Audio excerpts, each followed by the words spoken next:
Après une quarantaine d'années passées dans le secteur des assurances, notre invité de la rubrique Success Story œuvre aujourd'hui à transmettre son savoir-faire, ses valeurs et son patrimoine à la jeune génération. Jean Bosco Tchatchouan, avant de prendre une retraite méritée, voudrait toutefois redorer le blason de l'assurance. Personnalité jusqu'ici très discrète, le boss, comme l'appellent ses intimes et sa descendance, se confie en exclusivité pour vous, pour nous, dans la rubrique Success Story. C'est Merveline Tapi qui l'a rencontré.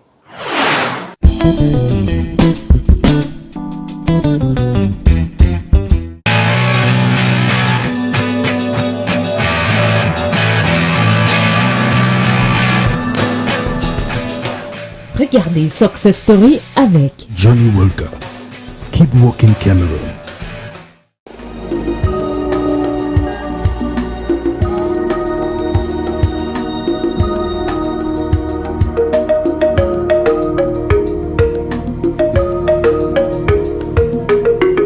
Depuis les hauteurs de Bagan-Fokam, le soleil étend majestueusement ses rayons sur nos têtes. Le ciel dégagé se joint à lui pour un spectacle hors du commun. Au milieu de ces sapins géants, cette demeure, véritable havre de paix. En harmonie parfaite avec la nature, notre hôte du jour est un homme à la générosité et à l'humilité certaine.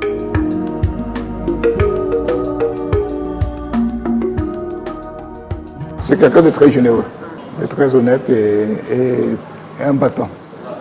Et qui a la fibre familiale. C'est mon grand frère. On a grandi ensemble depuis quand il était dans les assurances à Makam. Il nous a épaulés. Un monsieur qui ne se fâche jamais. Un monsieur souriant. Même si on a des problèmes. Surtout moi, j'ai eu des problèmes. Lui n'était lui, je ne serais pas là où je suis aujourd'hui. Et ça, c'est pour moi particulièrement. De ça, je profite de l'occasion pour dire grand merci à M. Mbefekwang Tchatchouan Jean Bosco.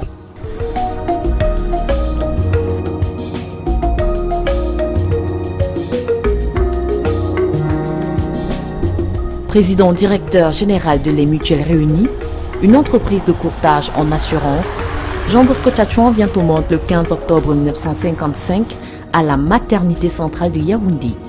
Ses parents, de regrettée mémoire, ont fait de lui l'homme qu'il est aujourd'hui. C'est la maison de papa et maman. Ah ouais, voilà. La maison elle est fermée, le successeur il est à Yaoundé. C'est un de mes jeunes frères. Papa était un débrouillard. Vendait à la sauvette, enfin il faisait tout. Il avait un petit comptoir au marché central, il vendait un peu de tout, voilà, tout ce qu'il y avait, il vendait. On était de conditions, si je dis modeste, je serais moi-même un peu prétentieux, je voudrais dire que nous étions, à la limite, on était pauvres. Maman, là, ben, c'était la même chose, elle suivait papa dans son petit commerce. Ben, elle aussi, elle vendait un peu de tout. Donc les deux, ils ont mis comme ça leurs petits moyens pour faire de nous ce que nous sommes.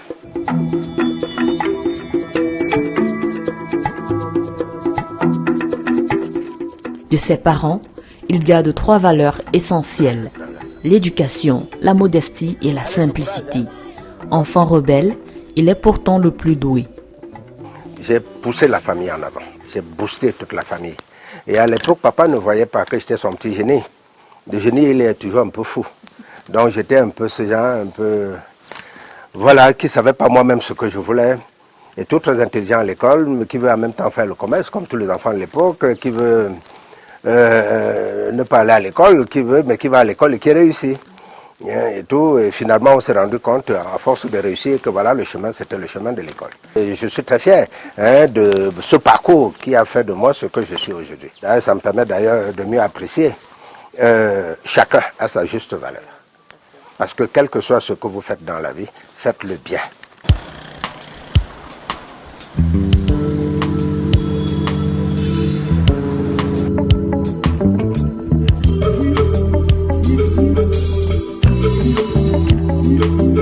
C'est ici, à l'école de source de Madagascar, un quartier de la ville de Yaoundé, qu'il débute ses classes. Tous ceux qui sont passés à l'école de source à l'époque ne peuvent pas oublier Madame Moto. Il y a eu Madame Moto, elle n'était pas l'enseignante particulière, mais elle rayonnait De mémoire, comme ça, je cite Madame Otto, je peux citer Madame Doumbé aussi. Il m'est arrivé une fois de simuler une maladie. J'étais au coin le matin 1. Alors j'étais malade, papa il m'a amené à l'hôpital de Djongolo. Il m'a amené là-bas et moi je ne savais pas qu'à l'hôpital on devait demander de faire des selles. Alors moi, en partant de la maison, je m'étais dépouillé de tout. Et papa, lui, là, il voulait aller au marché. Il m'amène derrière un truc, il met un petit carton là pour que je fasse ce qu'il faut pour... Eh bien, pendant 30 minutes, il n'y avait rien.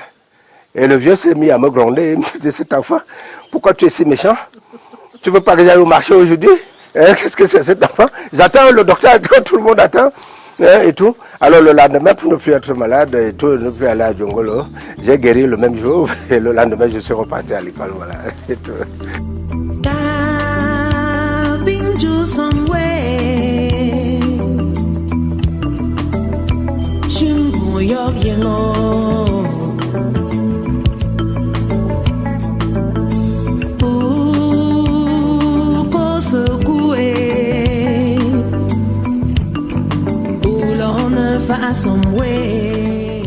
De la 6e en 3e, il est scolarisé au collège Madeleine. En 1972, il obtient son BEPC, le premier de la famille. Une fierté pour sa tante chez qui il avait l'habitude de passer les vacances. C'est la maison de ma tante, la soeur de papa. C'est là où je passais toutes mes vacances quand je venais ici au village. Quand je passe ici, c'est toujours avec beaucoup de trémolo. Je revois ma tante de jeunesse. Et tout, je ne peux pas oublier l'année où j'ai eu mon BPC, c'était en 1972. Et tout, je suis venu passer des vacances avec maman.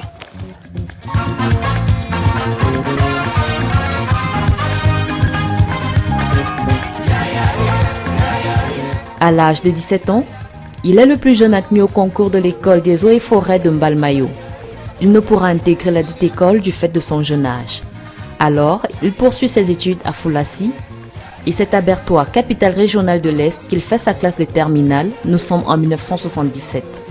En seconde, je suis allé à Foulassi, qui s'appelait plus l'école de Foulassi, ça s'appelait maintenant le collège Elie Aligré de Foulassi. À l'époque, on m'appelait l'oncle Chris. C'est le nom que j'avais. J'étais un peu l'homme sans qui rien ne peut marcher. Si je suis absent, ça ne marche pas. Il faut que l'oncle Chris soit là. J'étais partout, j'étais l'animateur, j'étais le reporter quand les autres jouaient, j'étais... Dans l'orchestre, même si je ne savais pas chanter, il fallait que je sois là, puisqu'il y avait un orchestre à Foulassi, parce que Libamba est venu après Foulassi. Voilà, je suis passé par Libamba. De Libamba, je suis allé à Bertois, où j'ai eu mon bac en 1977, et puis voilà.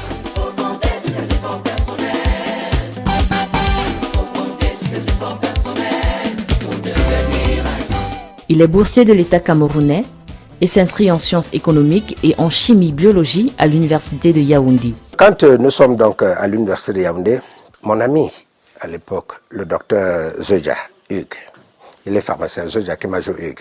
Donc son papa était magistrat et l'a envoyé poursuivre ses études alors que tous les deux ont passé en deuxième année à l'université. Et pour moi, ça a été un schisme, si je puis ainsi dire, parce que lui et moi, on était matin, midi, soir, on était toujours ensemble. Lui s'appelant Zeja et moi Tchatchouan. Vous voyez, il n'y avait pas trop d'étudiants à l'époque, donc on était dans les mêmes TD, les mêmes... on faisait tout, on était toujours à deux. Et lui, il est parti. Et j'ai regardé mon père, vu ses conditions, il ne pouvait pas me faire partir. Donc c'est Hugues, donc, arrivé à Marseille. À l'époque, qui me donne l'idée, il me dit, écoute Bosco, si tu pars travailler 1 an seulement, tu peux me retrouver en France. Voilà le déclic de ma vie. Papa n'était rien, maman n'était rien, papi n'était rien, mamie n'était rien. Je me suis battu comme un homme, comme un homme, comme un homme, pour devenir ce que je suis. Déterminé à retrouver son ami de l'autre côté de l'océan, il se lance dans la vie active et met ses études entre parenthèses, espérant les poursuivre une fois en France, plus précisément en pharmacie comme son compagnon de toujours. Je m'avais travaillé. À l'époque, le travail était relativement facile. Ce n'était pas aussi compliqué qu'aujourd'hui. Il y avait des petits concours, on voulait relever un peu le niveau des gens, niveau bac, un peu dans beaucoup de sociétés, la régie FECAM, la CNPS, tout. J'ai réussi à tous ces concours, y compris donc finalement à Makam. Et pendant donc on causait avec des amis, en route, pour ceux qui connaissent le quartier Maraska, il y avait une boulangerie qu'on appelait boulangerie Lélé. Et pendant donc on causait, entre nous, les amis et les enfants de quartier, il y a un monsieur qui sortait de la boulangerie. Et ce monsieur a suivi notre histoire. Et il m'a dit, mon fils, je te conseille d'aller vers les assurances. C'est un métier passionnant. Vous allez aimer. Spontanément comme ça. Et j'ai suivi les conseils de ce papa. Et voilà comment me suis retrouvé à Amakam. Il a trouvé sa voie. Il a la fibre commerciale, il est doué, ça, il n'y a rien à dire. Ah, c'est un très beau parleur, un bon commercial, tout. Il a les talents. Ah, donc quand il m'a dit qu'il faisait de l'assurance, bon, j'étais très content pour lui. La preuve, la réussite exceptionnelle qui est la sienne.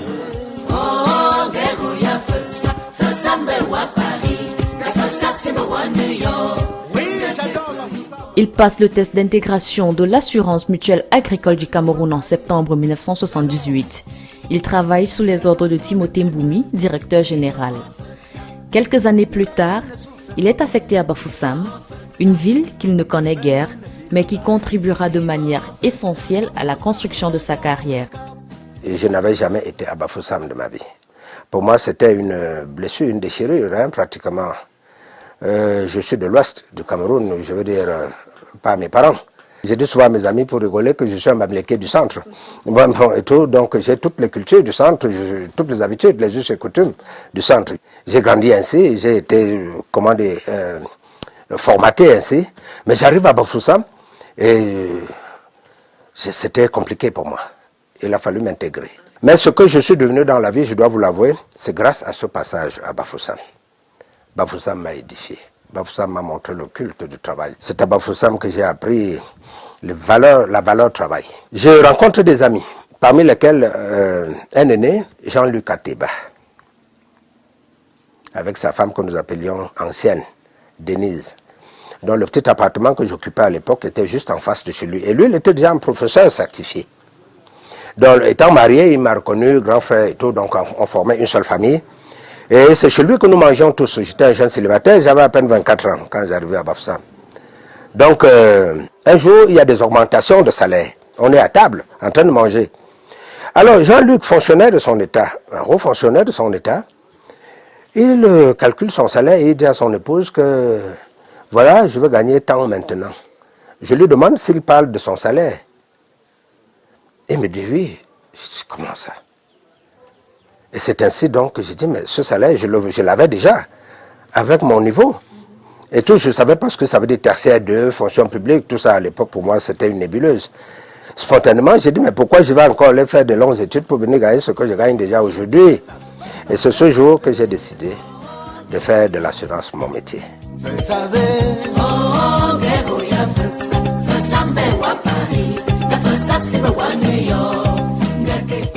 Après 4 années passées à Bafoussam, il est de nouveau affecté à Yaoundé, où il occupe un poste plus important dans cette compagnie.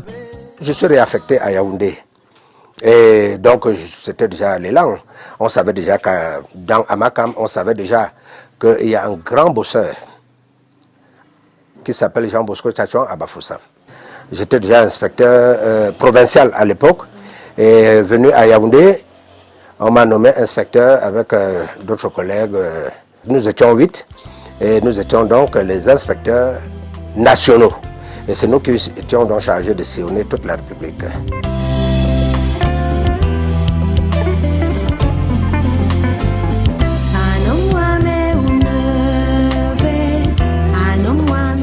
Entre 1985 et 1991, on assiste à une redistribution des rôles à Amakam après la démission de M. Boumi.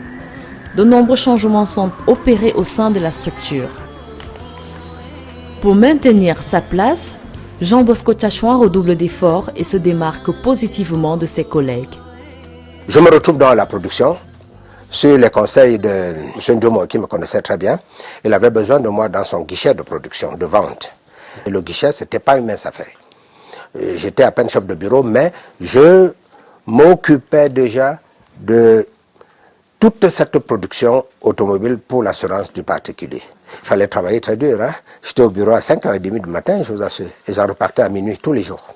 Je savais que l'assurance, au-delà de tout ce que vous pouvez avoir comme diplôme, j'étais conscient des lacunes que j'avais, que je n'avais qu'un bac. Il fallait que je réussisse. Il fallait déjà même se mettre à niveau, par des cours, par correspondance, et tout pour relever son niveau et comprendre exactement ce que c'est que l'assurance.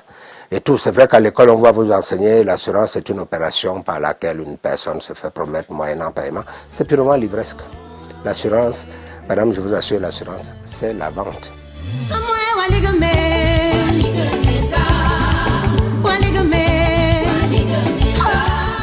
En bon vendeur, il construit donc sa carrière dans les assurances et occupe le poste le plus prestigieux des directeurs d'agence avec au moins 120 employés sous sa direction.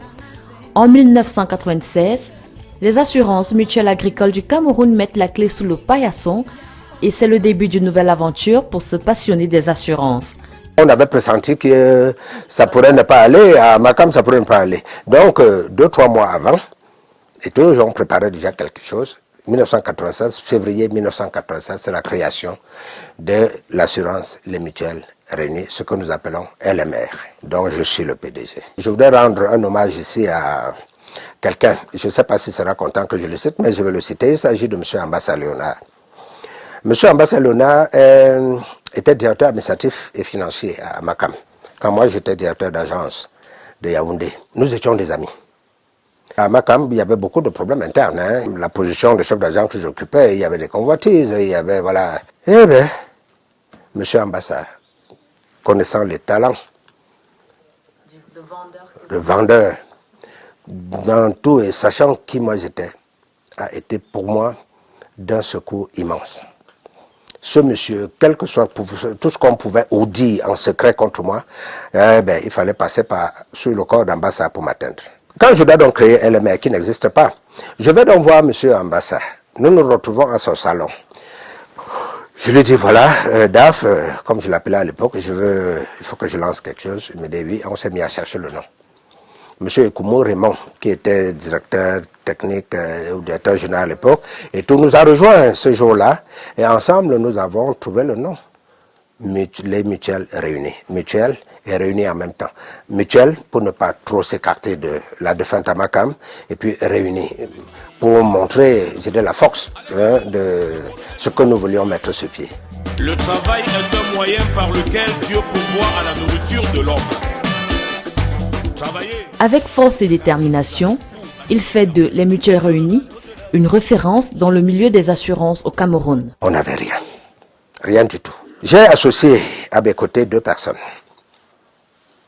Les 2 aujourd'hui, voilà, les 2 personnes sont mortes. Il y avait Atemenge Basile, c'était mes employés, enfin je ne vais pas dire mes employés, disons mes collaborateurs à Makam. C'était quand j'étais directeur, c'était ceux qui animaient, qui étaient au front, quoi, c'était eux les vendeurs.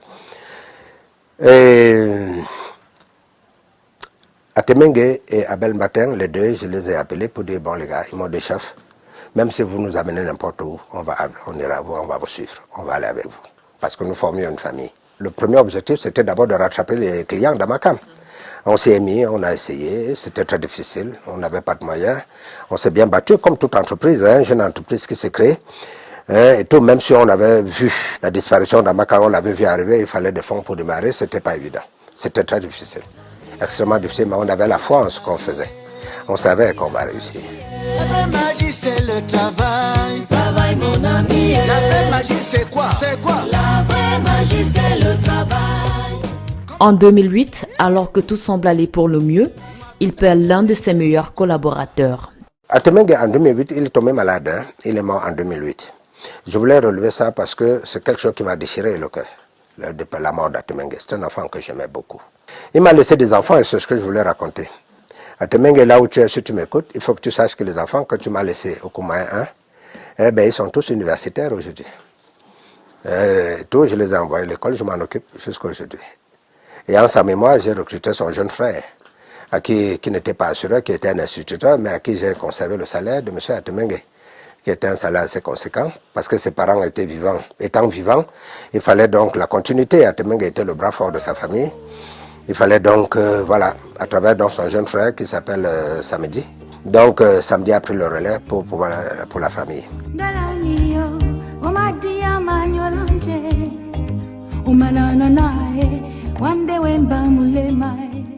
Il y a un an de cela, le deuxième maillon de la chaîne décédait lui aussi. Des pertes qui ne lui ôtent pour autant pas le désir de poursuivre son combat, redorer le blason de l'assurance au Cameroun. L'assurance est très mal perçue, hein? Je dis par le public. Hein? On a un nom, d'abord on nous traite tous de voleurs.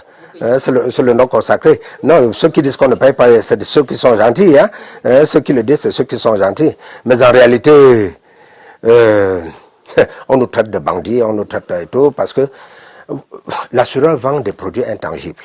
Quand vous allez au marché, vous donnez de l'argent à une maman, vous prenez un régime de plantain, vous rentrez, vous avez le régime de plantain. Mais en assurance, quand vous rentrez, on vous a vendu une garantie, en fait, on vous a vendu du vent. C'est intangible. C'est quelque chose d'immatériel. On vous a vendu une garantie. Ça veut dire quoi, garantie? C'est pas un bic, c'est pas ce collier que je porte là. C'est pas... Non, on vous a vendu une garantie. Donc l'assureur doit faire attention. Pour répondre concrètement à votre question, il se trouve que les compagnies d'assurance au Cameroun devraient, pour la suivi. Vous savez, ça fait 40 ans que j'ai fait les assurances. Je vous ai dit, j'ai commencé en 1978. Qu'est-ce qui fait que ça ne marche pas? Les compagnies d'assurance, on va vous dire, ils ont payé 20 milliards de sinistres en une année. Mais qui le sait? Le savez-vous? Vous êtes journaliste, est-ce que vous le savez, vous? Eh bien, très peu de gens le savent. Et pourtant, ils ont payé. Effectivement, nous sommes sur un marché très concurrentiel. Nous sommes en concurrence avec ceux pour qui nous sommes censés travailler. C'est-à-dire que nous ouvrons des bureaux, nous sommes dans l'intermédiation, en tant que courtier, en tant qu'agent, et ainsi de suite. Nous ouvrons des bureaux de production et les compagnies d'assurance pour qui nous travaillons viennent encore ouvrir à côté de nous et font concurrence avec nous. Je n'ai pas envie de dire que c'est déloyal, mais je dis c'est un peu malsain, je dis pour le marché. Et tout ce qu'on peut créer donc comme tard sur le marché, qui peut créer tout ce qu'on peut avoir comme déviance, comme certains qui parfois ne reversent pas de primes, ainsi de suite, et tout, peuvent venir de là, peuvent naître, je dis, de cette concurrence déloyale.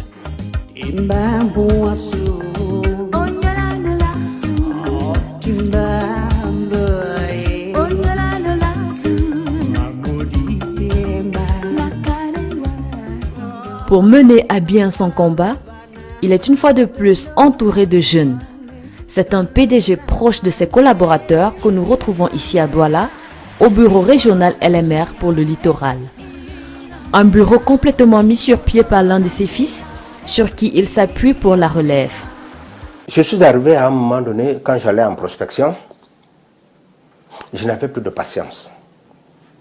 Parce qu'il est recommandé, un assureur doit être patient.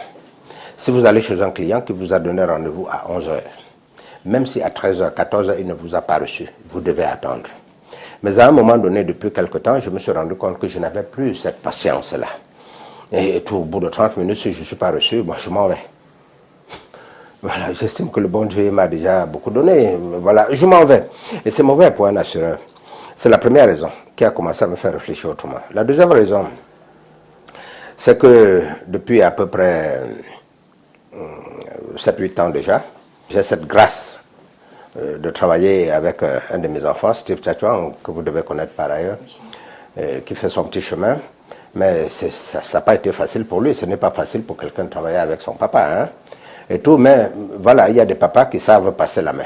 Il y a des papas qui savent à un moment donné comprendre que, justement, du fait de ce que je viens vous dire, que non, ce métier n'est plus pour moi. Je dois passer à autre chose. Je ne dois plus être dans l'assurance active. Je lui ai dit, eh bien, fiston, le bureau de Douala, tu vas t'en occuper. Je ne suis pas passé, je lui ai laissé le temps de gérer et d'ouvrir le bureau, d'aménager, je dis à sa guise, parce que je suis un peu de ceux qui peuvent comprendre qu'il y a une nouvelle génération qui arrive avec une autre façon de faire, avec une autre façon de penser. Alors j'ai dit à cet enfant, voilà, jeune homme, vas-y. Et quand je suis arrivé à ce bureau, à quoi? J'ai été époustouflé. J'ai vu quelque chose de très beau. Ce bureau dans lequel nous sommes, c'est toute sa conception. Je n'ai intervenu à aucun niveau. Et à partir de ce moment, j'ai compris que je devais vraiment déjà lui faire confiance.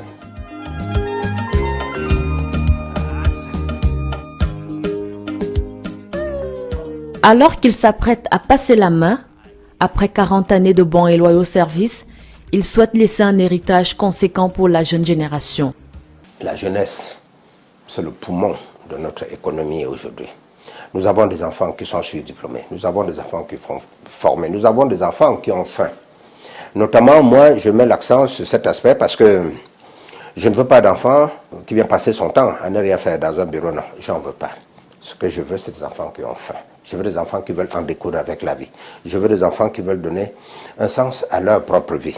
Alors moi qui mets l'homme au cœur de toute ma préoccupations et tout, à ces enfants, je veux pouvoir donner une chance. Parce que j'ai l'ambition qu'au terme voilà, que des années et des années, de manière assez pérenne et structurelle, mon nom reste gravé dans l'assurance voilà, au Cameroun.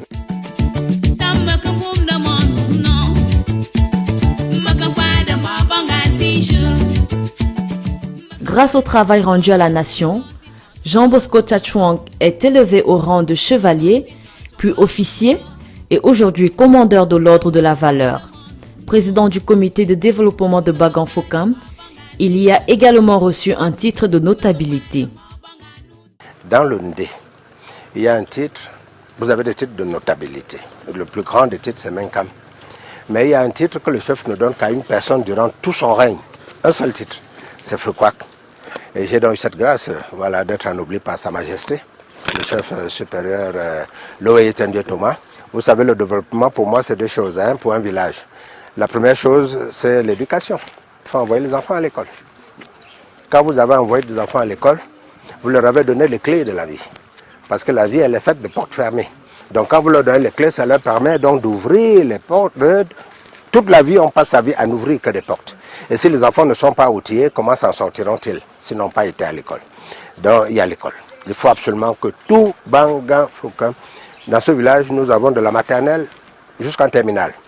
Il faut que tous les enfants aillent à l'école. Ça, c'est la première. La deuxième chose, c'est la santé. Il faut le dispensaire que vous avez vu tout à l'heure en passant là. Au dispensaire, il faudrait que nous ayons tout ce qu'il faut au dispensaire. Tout ce qu'il faut au dispensaire. Ce que Papa Bosco nous a fait dans Bangan Fokam, vraiment, je ne peux même pas, parce que c'est beaucoup. Il a tant fait. Il continue toujours à le faire. Partout, même au niveau de la chefferie, la population, on est à l'aise. Ce qui concerne le village, non. Ce n'est pas le bien, ce n'est pas le très bien, c'est l'excellence. C'est l'excellence. Nous le souhaitons que le Seigneur le bénisse pour qu'il continue à arranger Bangan Fokam.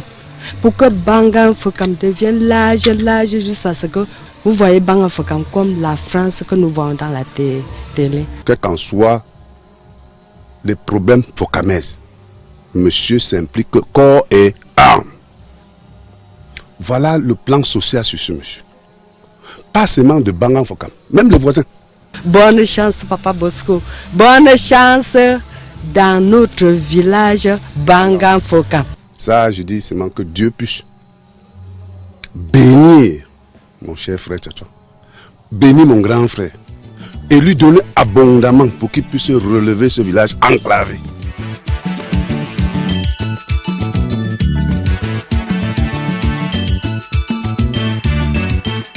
Conseiller paroissial à l'église évangélique du Cameroun, il est marié et père de plusieurs enfants. Pour lui, la foi en Dieu et la famille sont essentielles. Vous n'êtes rien par vous-même. Moi, je crois. Ce que Dieu a fait pour vous, il faut savoir le respecter et il faut savoir rendre ce que Dieu vous a donné. Pourquoi vous et pas un autre? Si vous comprenez ça, que la valeur essentielle de la vie, c'est l'homme. Si vous mettez l'homme au cœur de tout ce que vous faites dans votre vie, eh bien vous avez compris ce que c'est que la vie. Parce qu'en réalité, le verbe avoir, c'est un verbe qu'on conjugue après avoir appris le verbe être. Pourquoi on apprend d'abord le verbe être dans la vie? Je suis. Quand on le récite à l'école primaire, on ne sait pas ce qu'on dit, mais on dit quelque chose de très profond. Je suis. C'est-à-dire que vous avez une valeur. Donc il faut d'abord être avant d'avoir. C'est quand vous avez appris tout le verbe être que vous apprenez ensuite le verbe avoir. Or, aujourd'hui, voilà, la société est un peu partie dans tous les sens. On a pour être. Vous n'êtes rien sans votre famille. Vous ne pouvez pas être heureux tout seul. Si vos frères et sœurs sont malheureux, sinon c'est un bonheur factice. C'est une illusion de bonheur. Donc voilà, on est heureux parce que les siens sont heureux. Hein? Je suis heureux parce que vous êtes heureux. C'est ça par opposition. C'est vous qui me rendez heureux en fait. C'est votre bonheur qui me procure du bonheur aussi. Donc c'est ça, la famille c'est le socle à partir duquel voilà, on peut s'appuyer pour s'élancer et s'envoler. Voilà, si vous n'avez pas je veux dire des anges solides derrière vous, ben non, c'est que vous êtes fragile. C'est comme une fondation de paille. C'est rien, un puzzle qui est construit. Vous enlevez une carte et tout s'effondre.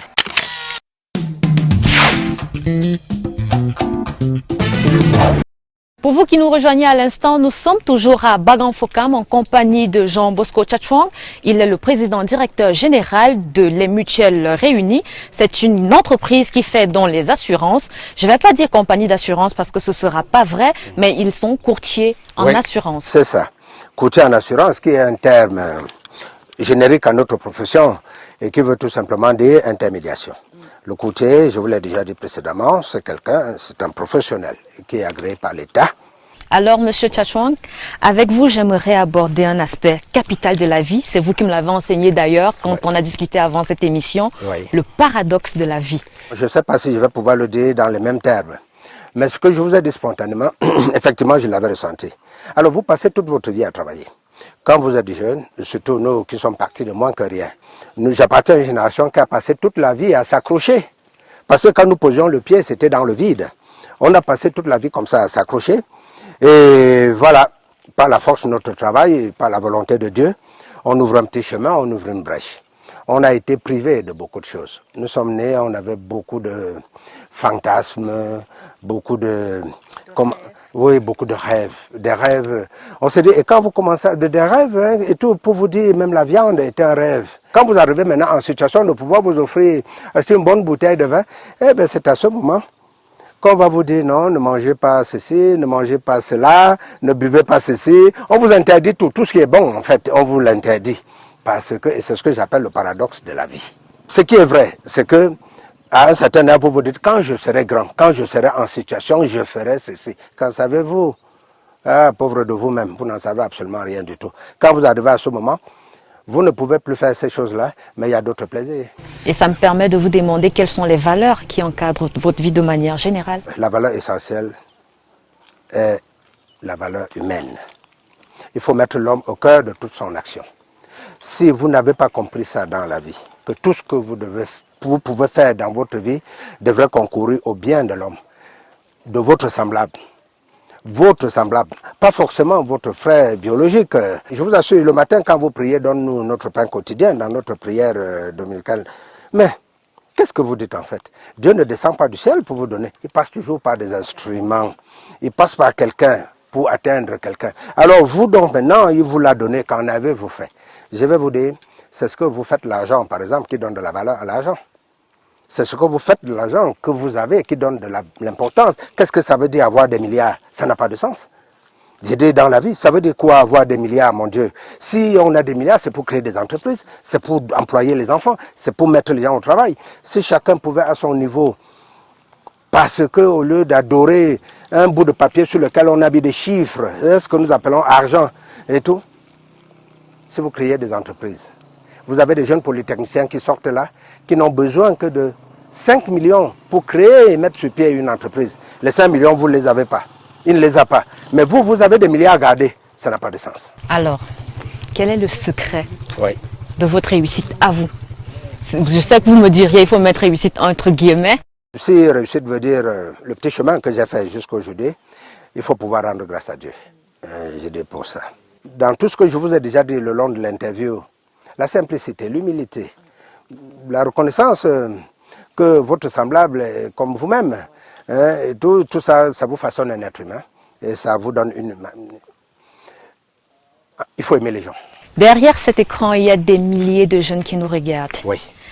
Et ils se demandent comment faire pour devenir moi aussi quelqu'un, comment faire pour tracer ma voie.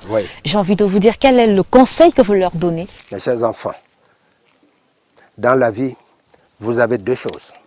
Vous avez le compromis, vous avez la compromission. Je vous invite au compromis. Je vous invite au travail. Écartez-vous de la compromission. Ne vendez pas votre âme au diable. Le bon Dieu n'est pas distrait. Si vous travaillez, vous allez trouver votre chemin. C'est clair. Et le bonheur ne viendra pas parce que vous avez. Le bonheur viendra parce que vous êtes. C'est à ce moment que vous saurez que vous avez réussi. Réussir est un état d'esprit. Sachez saisir les opportunités qui se présentent à vous dans la vie. C'est ce que je suis fait, prenez de bonnes décisions. C'est donc sur cette note de fin qu'on va se séparer, Monsieur Tchatchouan. Ouais. Je vous remercie au nom de toute l'équipe pour cet accueil que vous nous avez réservé ici à Bagan Foka. Merci beaucoup, c'est moi qui vous remercie. Ce fut un C'est moi plaisir. vraiment, tout le plaisir était pour moi. Vous savez, dans la vie, rien n'est jamais acquis. Hein? On se perfectionne tous les jours. Et on apprend beaucoup à vos côtés aussi. Merci beaucoup.